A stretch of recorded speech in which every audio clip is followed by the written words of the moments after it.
Hey guys, welcome back to my channel. So today we're going to be testing out the Milk Makeup Foundation Stick, their specific Flex Foundation Stick.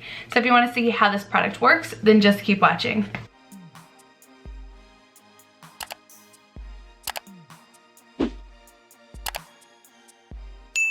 So I got this Milk Foundation, the Flex Foundation Stick at Sephora.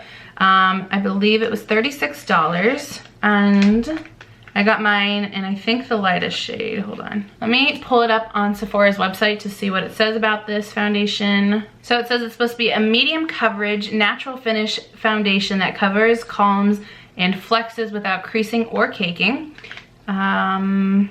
Says good for dry, normal, combination, and oily, so all. Says it has marshmallow root extract, which allows the formula to move with your face and never crease or cake. Blue lotus moisturizes, and chamomile and lavender helps calm and soothe skin, which is good because I'm hot right now, so my face is very, very red right now. This foundation seamlessly becomes one with your skin thanks to elastic marshmallow root extract. It also moisturizes, blah, blah, basically everything it still said. How many shades were there? Looks like there's 36 shades, which isn't bad, but not good either. Did I get mine in the lightest? I did. Okay, so I got it in the lightest shade, which is porcelain, which is supposed to be very fair with neutral undertones, but when I swatched it next to Snow, which is very fair with cool pink undertones, this porcelain one looked more yellow tone, which is what I need. Okay, I'm getting hot. Oh. Okay, so this is what the packaging looks like. You can't really probably see it, but it does say milk. I don't know if it's gonna show. It's really cute. I love that it's just really simple. So then you take the cap off. I'm assuming this is to twist, yes. Ooh, okay. So I'm just going to apply it to my face. Maybe get my mirror ready.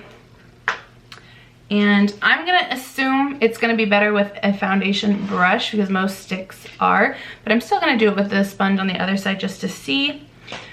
So I will do the Morphe sponge on this side and a foundation brush. This is the Fenty foundation brush on this side. Let's just do this side first. It smells good. It smells like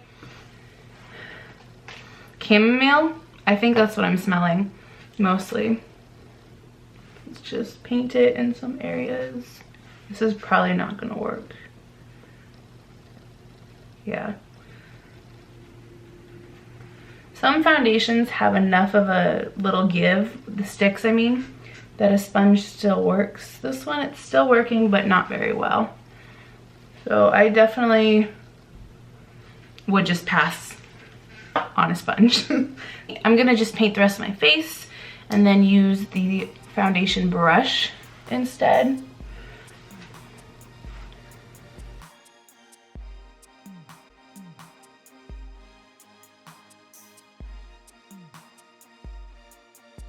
So there's one layer, if you will.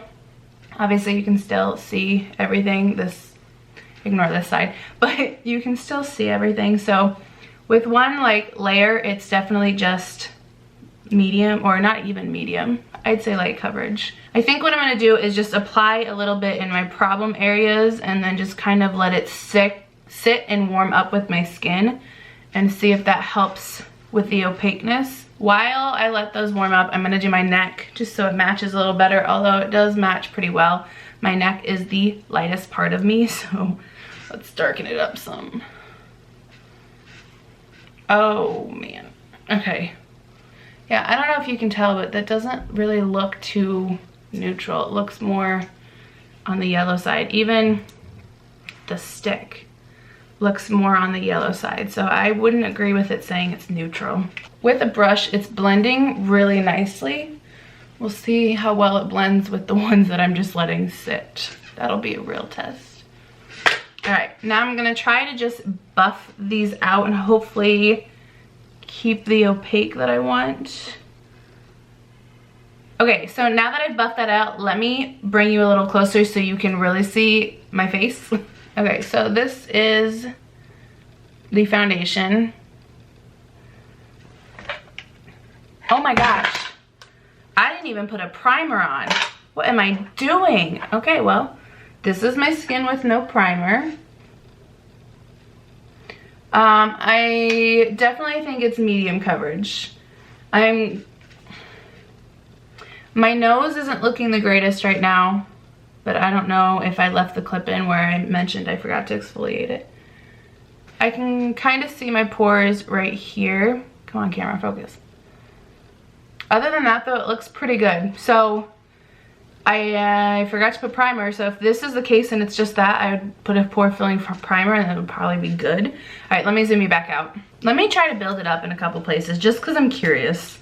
Also, it's supposed to not cake, so we'll keep adding. Ooh, yes. I definitely think you can get close to full coverage with this.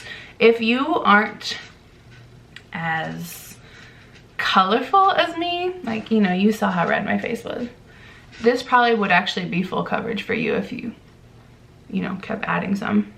But honestly, this is doing a pretty good coverage. That is what it looks like now. I'm gonna go ahead and do the rest of my face, actually film another product. I'm gonna be filming the Boing concealer from Benefit. I don't know which one is coming out first, so if it's already out, go look at it. I'll put it up here. If it's not out, it should be out soon. So I'm gonna go ahead, finish the rest of my face. I'll come back and show you what it looks like after that, and then we'll do a check-in at the end of the day, so I'll be right back. Okay, so now my makeup is done. Let me go ahead and zoom you in so you can see the foundation. Okay, so my nose looks like absolute crap, which, if you don't notice, is a reoccurring theme here.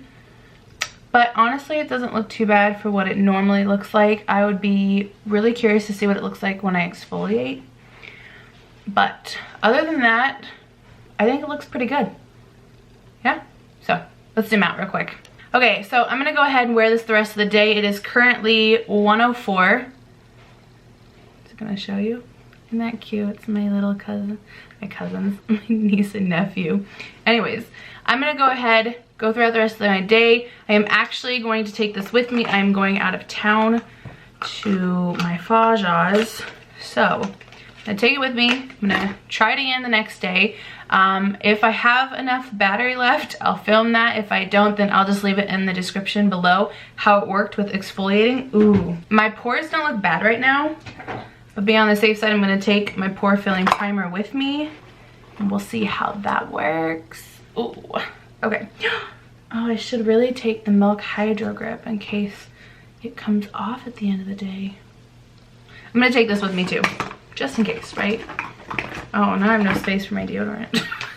Okay, so like I said, I'm gonna go through the rest of my day and then I'll do a checkup at the end of the day. It may be with this camera if it still has battery. If not, it's gonna switch to a lower quality on my phone. So I'll see you there. Okay, it is now 6:50, basically 7. So I've had this foundation on for at least 10 hours. This is a different day than when I filmed the beginning of this because I forgot to record the ending yesterday. So this is day 2. So let me just come closer so you can see what my face looks like. So you can see it's very, very dry. Here, here, and here. So I would say if you have dry skin, this probably isn't the best for you, because last night I did use like a magnet mask and stuff to try to get rid of this because I realized I don't really have any exfoliants right now. And then it's kind of really dry and cracking here, so it's not really flexing. But other than that, it looks pretty good. I didn't put anything to like help this last. I mean, I did my powder and spray like normal, but I didn't use like a grip primer or anything like that, so it does last and it's still pretty full coverage. So I feel like if you have normal skin, this would probably actually be pretty good for you. If you have dry skin, you're definitely gonna need to, what's the word, really moisturize. So yeah, that's my final thoughts on this. I'm probably gonna keep it and just play around with it, play around with trying to really hydrate right here. But yeah, that is all I have for this video. So thank you for watching and I'll see you in the next one.